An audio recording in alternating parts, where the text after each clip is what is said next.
Hey, and welcome. I'm pretty excited to dive in on this with you guys. And it's interesting when I teach this material because I tend to start to feel like I'm not really here. And that is like happening already, and I have not actually started.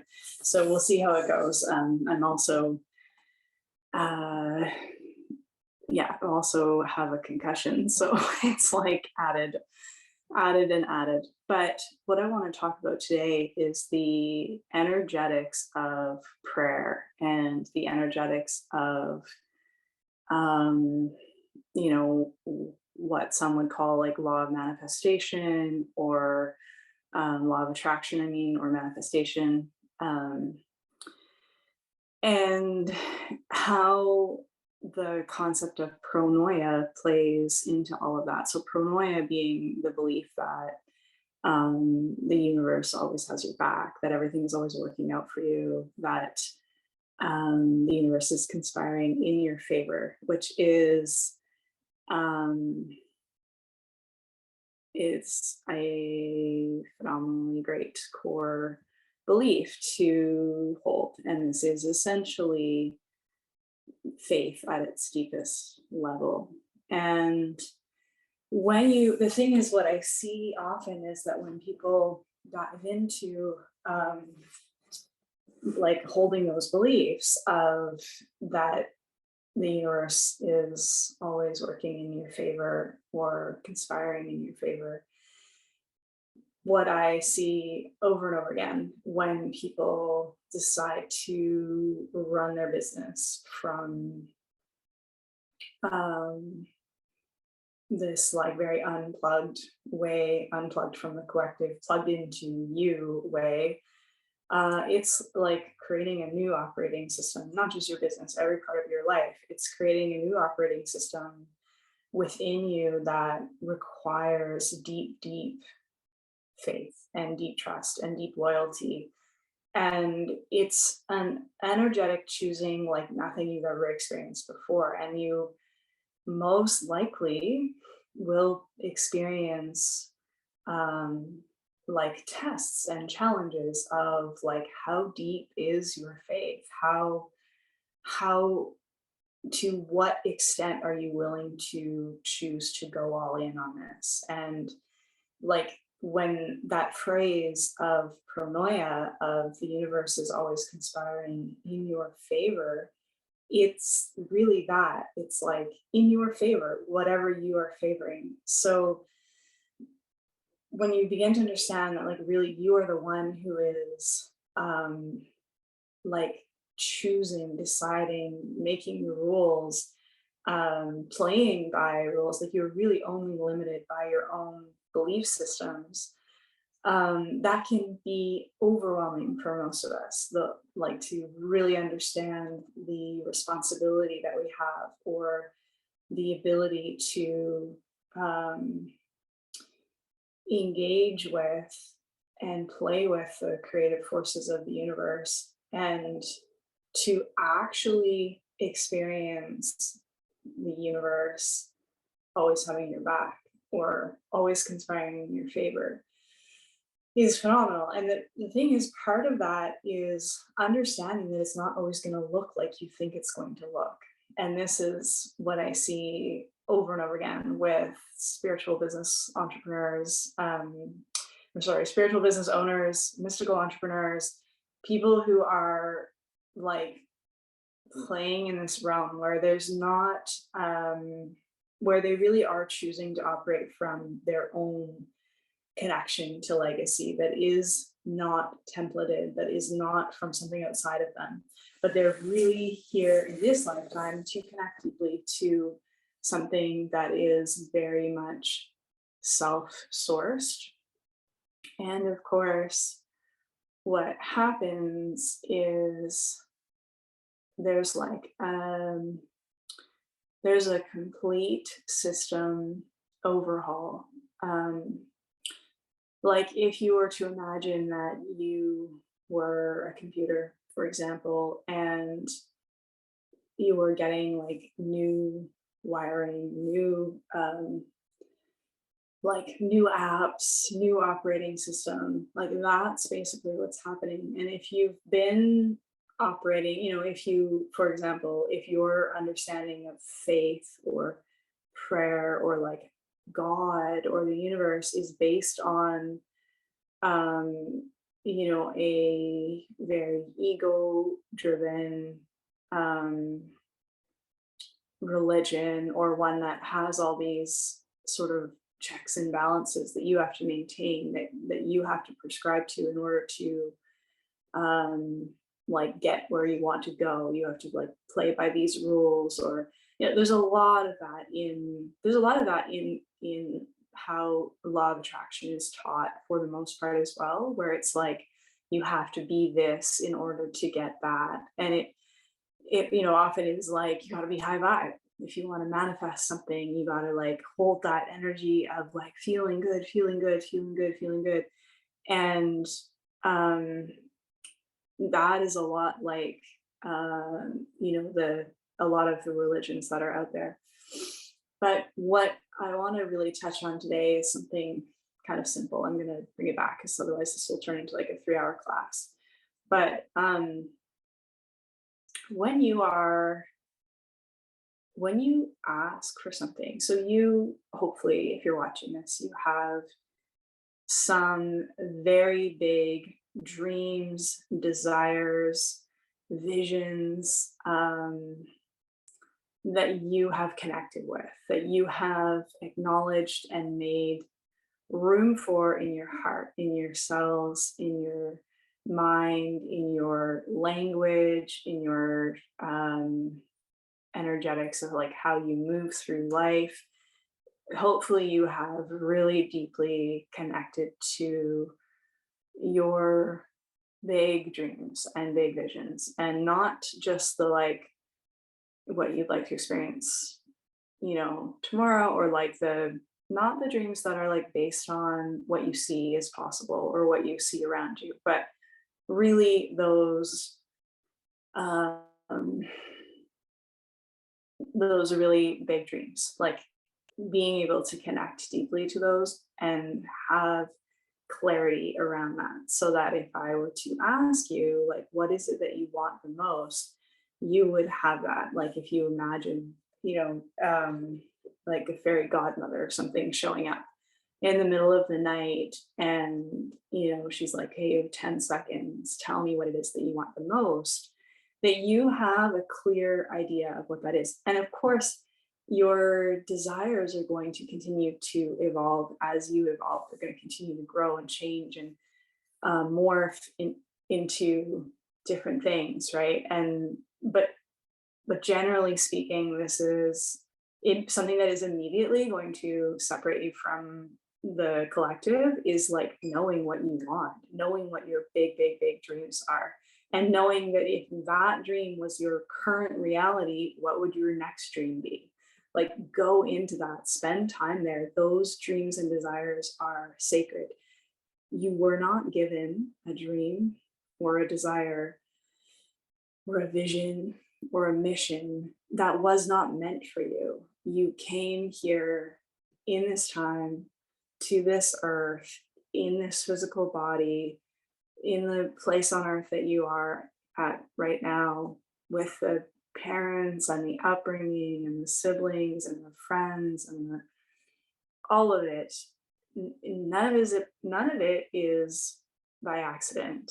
You really are here for an intended purpose, and you are really here for it all. So having that clarity of vision and understanding the sacredness of your vision, understanding that your vision is literally those desires that you feel like deep underneath everything, that maybe seem like sometimes your truest desires almost have like that ripply, watery, um like slipstream, like stepped into a different parallel universe kind of look to them or feel to them.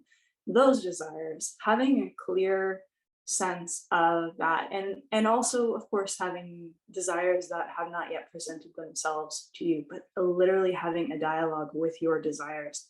that is honest. Most people are not willing to be honest with themselves about what they truly want, and are in fact basing their desires on what they believe they can have, what they think is possible, and that is based on what they've experienced in this lifetime so far, what they think they deserve, what others think they deserve, even what others think is going to bring fulfillment, happiness, and success. So, really understanding for you what is it that you want the most. This is really important.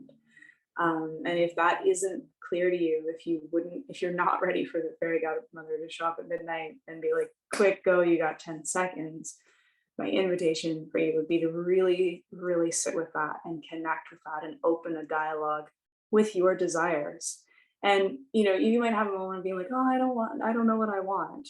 No, you do know what you want. You might just be in the habit of telling yourself that you don't know what you want. But I can guarantee you that you do know what you want, and it's in there, and it's something that is like wanting to be acknowledged and be like yelled into the ether by you, like from the rooftops. Your desires want to be claimed, and um, the more that you are comfortable with your own desires of what you truly want to experience, the more that you are able to be like clear about what you are here for and who you are and what's really important to you. You don't have that clarity, connect with it. It's something that I think a lot of people are afraid of, their desires, afraid of, or they have this belief or concept that somehow having desires is like unhealthy or whatever. There's a lot of fear around that. You really understood the amount of power that you have within you, you would not mess around with not knowing what those desires are. So, anyways, I hope I've driven that point home. What I want to say about this is when you speak your desires. So, whether that is you are confiding in a friend or confiding in a mentor, or you are praying, whatever your form of prayer looks like. Maybe you're in a church, maybe you're walking in the woods, maybe you're swimming in the ocean, maybe you're speaking to the ocean, maybe you're in your car yelling to God. I don't know. It can be any of those things. Okay. There's no like right or wrong way to pray. I told a friend of mine that I sometimes have very heated conversations with God where there's quite a bit of yelling, and he just burst out laughing. He's like, are you sure you should be talking to God like that? And I was like, yes, because it is real and authentic to me in those moments. And praying in a way that is like, for mommy and daddy and little Billy too, like that's not authentic for me. It isn't. There are times where I go to pray and the only thing that comes out is thank you. And I think it's going to be a big ranty, like, oh, I want to have it out with you moment, but it's not. It's very soft. So letting yourself also have an authentic dialogue with the universe that is not this like love and light blanket of like high vibe, feel good all the time kind of thing, because that is actually not really very authentic unless that really is like your only you. But the thing is, you were put here on this earth to experience a lot of different things as a human being, including sadness, including heartbreak, including grief, including feeling like you failed, including all those things. And there's what happens is we put this like hierarchy on our emotional experiences and then decide which ones are useful when we're praying or manifesting. And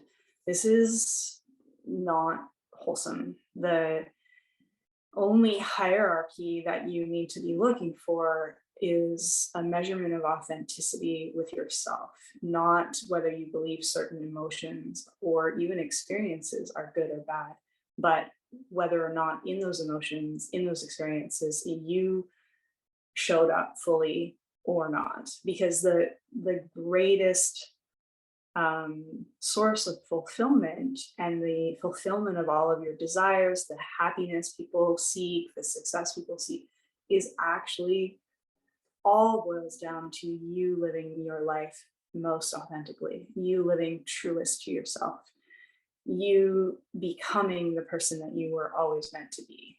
And that um, there isn't a hierarchy in that. It isn't like a journey that's going to look like this either, right? It's going to be like that. It's like not, it isn't linear or like like a set of stairs. So these are important things to acknowledge. Getting back to what I really wanted to talk about today, when you set that prayer into motion, and like I said, it could be anywhere. I have set prayers into motion, like a moment on a dance floor where like one moment I was like in tears in a friend's arms, and then like that cleared and I had this like clarity drop in, and I was like, I know what I want. And I started dancing and thinking about it and like acknowledging it, acknowledging that desire in that moment with God. I didn't speak it out loud, but I pounded my feet into the dance floor. And that was the prayer that then got activated. So there's a moment where you activate these prayers. And then this is the part, this is the part that I want to share. Once you set that in motion, there is an element of how that happens that is not yours to control. It is not yours to manage. It is not yours to judge how it comes to you. And this is the thing that the ego mind really struggles with, because it's like, especially if people have used law of manifestation, high vibe things, and they've been like, wow, this really works, this really works, this really works. And then for some people it stops working. And they're like, what's going on? I'm like, well, you're being called to a higher level of authenticity. That's what's going on. But when you set that prayer into motion, you have chosen something. You have acknowledged and claimed and chosen your desire. And now the universe, who is conspiring in your favor, is like, okay, part of the work of you, like the thing is that desire, whatever it is, it already exists in reality. It's not like something you have to go find or do a bunch of work to make happen. It's literally there, right behind a curtain. And it always has been. And when it comes into your life, you'll be like, oh yeah, there you are. When you set that prayer into motion, what is happening is you are now being prepared to be ready to receive that prayer.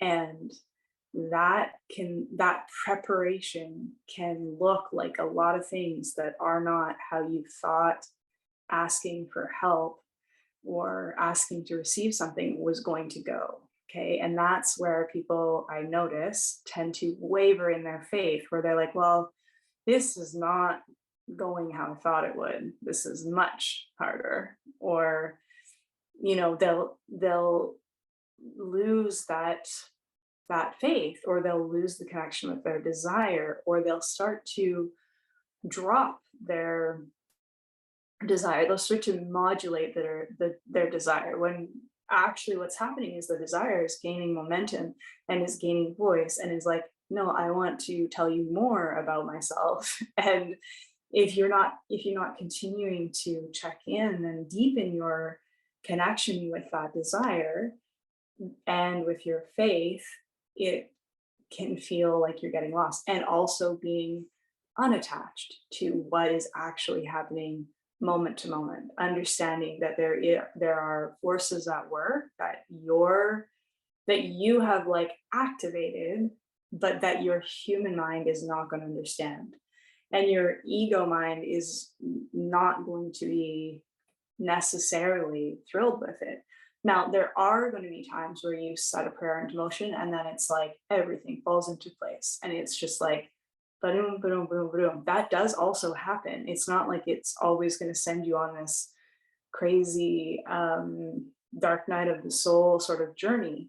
But what happens when people are in that dark night of the soul sort of journey is that they begin to judge what they're experiencing and begin to doubt and begin to lose faith. And they'll have you know, if that's something you're experiencing, you're going to have people in your life inevitably who are like, well, maybe you shouldn't be doing that thing that you're doing, or like where their belief, and this is why it's important to at least have a sight on it, right? Like most people are not operating in this lifetime with a huge amount of faith, right? It's most people have like a really small amount of faith, and what's actually happening is that there are higher, um, more focused forces that are kind of like pulling them, and like they're just kind of like bouncing around, right? Like if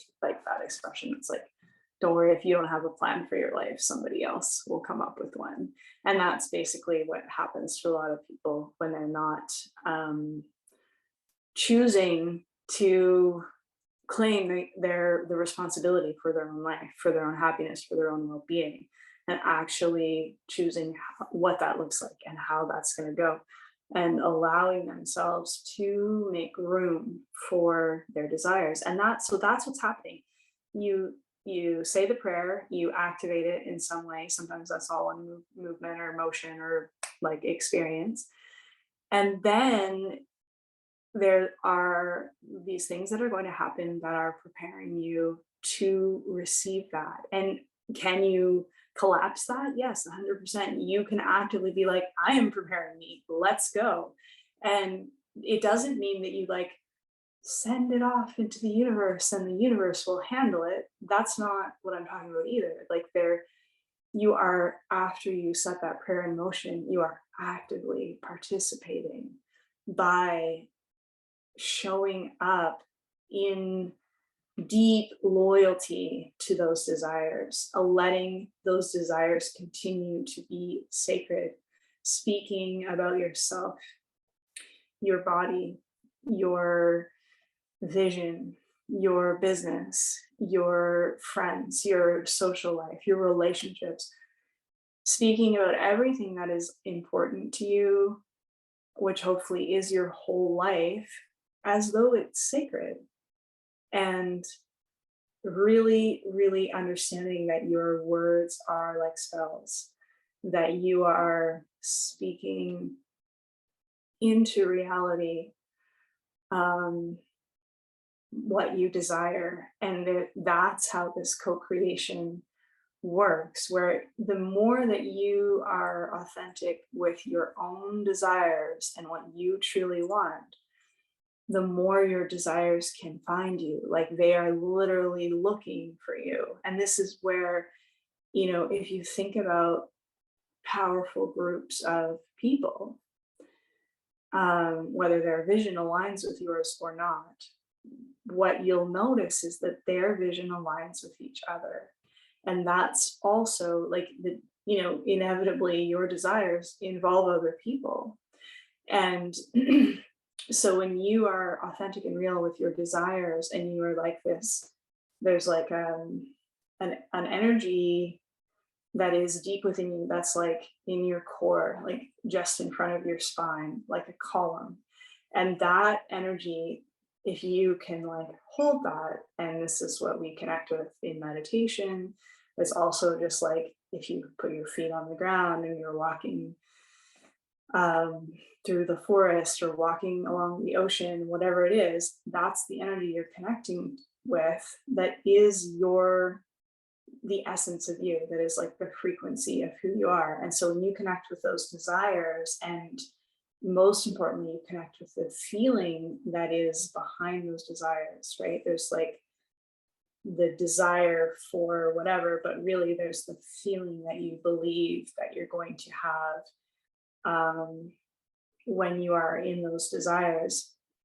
and you become like a magnet for other um, pieces of that desire, whether it's people, experiences, places, objects, whatever, sounds, smells, like all of it. And the people will often ask, like, well, how do I shorten that gap? Again, it's through authenticity. It's like through every day asking yourself, how can I show up in this day more like myself?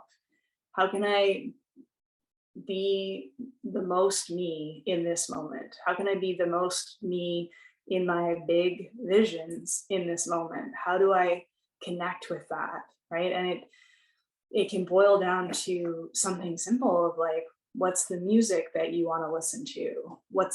I actually started this class sitting at my desk, and I was like, I just could not get comfortable. And then I was like, why are you sitting at a desk? Like, the only time you ever sit at a desk is to teach.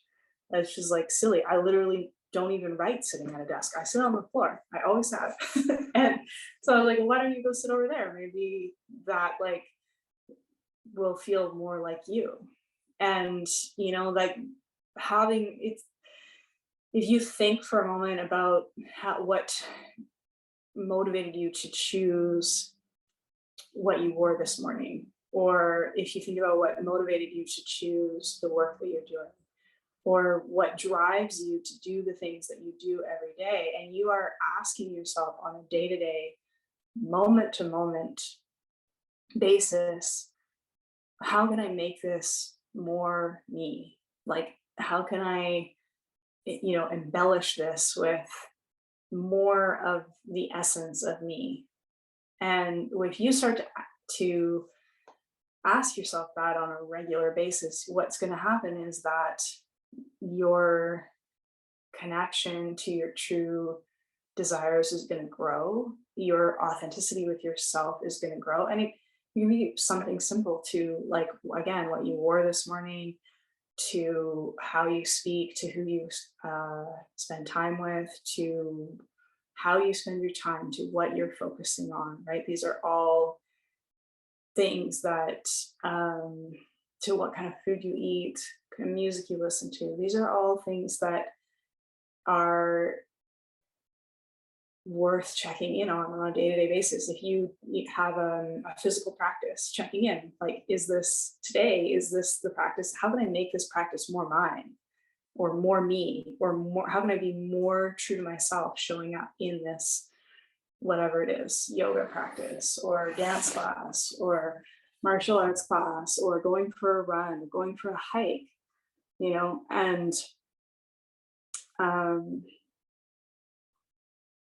these are things to consistently check back in with, because with anything that you are wanting to create in your lifetime, in your legacy, in the fulfillment of like the story of being who you are, there are three areas that need to be kept in balance. And the three areas are authenticity, power, and clarity. And so if you have an imbalance, say you have a lot of authenticity and a lot of power, but you're not clear on what you want, you're not clear on what your next step is in like this moment, you're not clear on what action to take, you're not clear on the vision, you'll have tons of authenticity and tons of power, but without that clarity, it's going to be frustrating.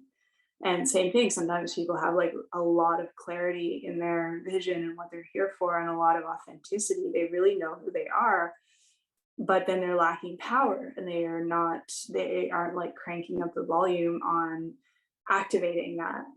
And then some people are missing authenticity, where their dreams, wants, desires, their identity is wrapped up in what other people think they should be, or who other people think they should be, other people's desires, or they have created an identity of themselves that is like a mask or a shield that's like layers and layers and layers, that's not really true to them. And so I have seen people do this many times, where they create and build a whole life that is like what many would call a dream life, and they're like, I'm not happy. And that often happens because it wasn't really what they wanted. It wasn't built from a place of authenticity. Your true authentic desires, when you connect with them, sometimes will surprise you and sometimes will really challenge you. Sometimes the connecting with your true desires may actually be quite uncomfortable for you to admit that that's what you want to go after, or that's what you want to do, because right away your ego mind is going to rush in with all the reasons why it's not possible or why you should not want that. So that can be really challenging, that connection to your authentic desires, dreams, your authentic self, really, like who you really are underneath all the layers of programming and indoctrination and identities that you created to, survive through childhood, but never really like got rid of or examined in adulthood. So when those three things, authenticity, power, and clarity, when they're balanced, oh my God, like that's where things really take off. And that's something that's also worth sitting with. I mean, I've taught this more in depth in fuller, like longer programs, but where you really sit down and look at like, where am I lacking authenticity? Where am I lacking power? Where am I lacking clarity? And then just like focusing on that area. So I hope this was valuable for you guys today. I'm sure it was. And I just want you to remember that, like, to remember the power of prayer, of like, and what I mean, not the power of prayer, like, as in like, you know, believing in something outside of yourself. That's not what I mean. I mean the power of like what happens when you admit to yourself what you truly want, you like claim that desire, that you are willing to pray for what you actually want, and then you activate that in whatever way, and then you continue to show up most authentically, and you accept that, there are, you're going to be experiencing things that are, whether you want to look at them as you being tested, or I look at it more like you're in a training now. Once you have signed up and committed, it's literally like you just enrolled. This is a great metaphor, but it's like you literally just enrolled in a program, and at the end of that program, you'll meet your desire, or chances are you will meet something that's even better than your desire, that you didn't even realize that you wanted, because as you go along, like this is also how the universe conspires in your favor. But when it's like that, it's like you have now enrolled in a program, and buckle up, because like part of that training is actually you arriving at a place where you are ready to receive your desires and ready to like um, allow them to come through, allow them to exist in this reality, in this now. And so the less that you judge those trainings, whatever they are, and understand. And so I'll just give like a perfect example of this is I have had multiple concussions. And concussion, if you've ever had a concussion, it's like a very humbling experience. Like it is literally like, in many ways, somebody pulling the plug out from the wall on the like TV or computer, whatever. It's just like power off, like, and there's it's an experience that you have very little control over, I would say, although there have been also many times where I have literally hyperpowered and superpowered my concussion, which if I ever fully understand how I have done that, I will happily share it in the training. But concussion is exactly that. It is that, where there have been many moments where I have like set out a prayer, expressed a desire, connected deeply with a desire, and having a concussion and being like unable to drive for a few weeks or being like in a dark room for a few weeks is not part of how my logical mind would be like, okay, here's your desire, here's your 5-year plan or whatever. I don't believe in 5-year plans at all. Um, but or like, here's your desire, here are the steps you need to take to make that happen. Um, Never would anybody write down, like get a concussion. And yet the each of the concussions I have experienced have been the greatest blessings and gifts, and 100% that training. And this is what I mean by not placing a hierarchy of your emotional experiences or the experiences that you're having where you're like, well, that was bad, or like, I really I really could. It would be really easy to look at concussion as something like, well, I really lost that year, or I lost those few weeks, or, think of how far I could have pushed myself in whatever, or how much further along I would be in XYZ. And this is one of the greatest misconceptions, right? It's like, I think people can understand it on a physical level of, it's been scientifically proven that you don't build muscle while you're working out. Your muscles build in those hours between workouts, right? That's when the transformation happens, when you are sleeping, when you are resting.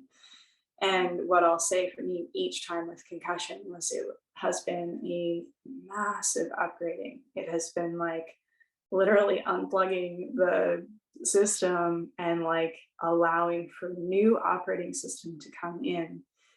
And each time it has been a journey completely into the dark, literally, but also metaphorically of being like, it's unknown. I don't know how long this is going to last. I don't have any control over it. I am really good in my life in terms of I've had tons of injuries where I've just been able to power through. And like I said, I have had moments with my concussion where I've also been able to do that, which is a little bit wild. And again, this is where your like power of belief plays such a huge role in how you are affected, or how your life plays out. But my overall point with this is that you being willing to, regardless of what you're experiencing in the 3D world, regardless of like what is happening, you're like, wow, great, I just spent 3 days, 3 weeks, like incapacitated. Meanwhile, there's all these amazing things that are happening while you are sleeping. I think there's a movie called While You Were Sleeping. Whatever else it is, whatever the other challenges that you're experiencing, or lack of evidence, metrics constantly. Um,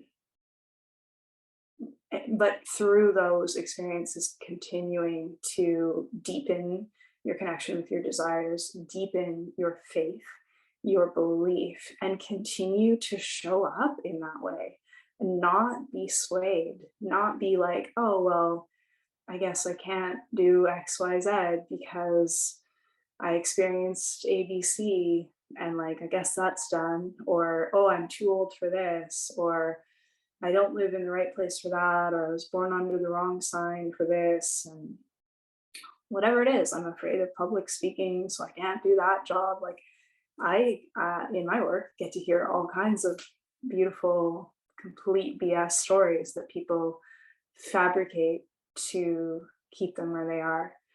When you set that prayer into motion, the like a big part of your job now is to surrender to the experience, like actually embrace it, and literally as though you have enrolled in a program and you're like, I'm going to keep showing up, and I'm going to keep going through this training, and I'm going to keep believing in myself and believing in the process and believing in the journey, and knowing that the main test the whole way through is, in each moment, how can I be more true to myself?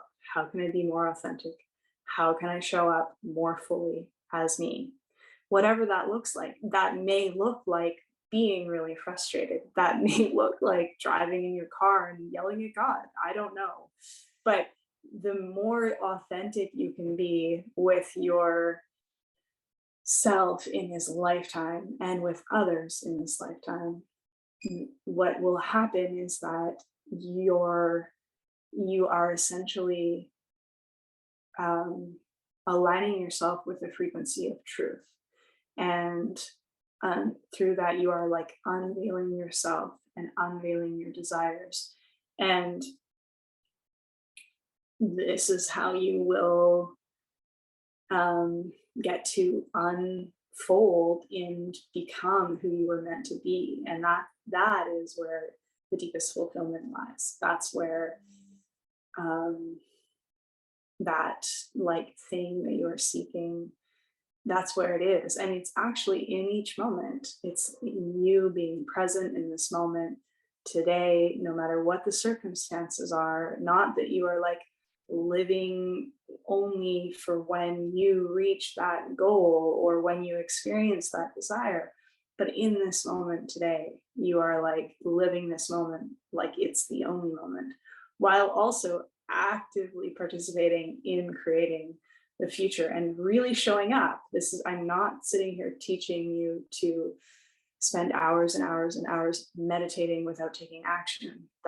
This is not that at all, right? This is about you showing up, but also understanding that, and that this is like a whole other long conversation, but also understanding that, if you're only in the doing and you haven't connected to your deep desires, you haven't connected to that frequency of what's really inside you, right? Like inside you are all these pieces, inside your DNA, really, inside your cells are all these pieces that are like little seeds that are waiting to be like planted and activated into the world that we live in.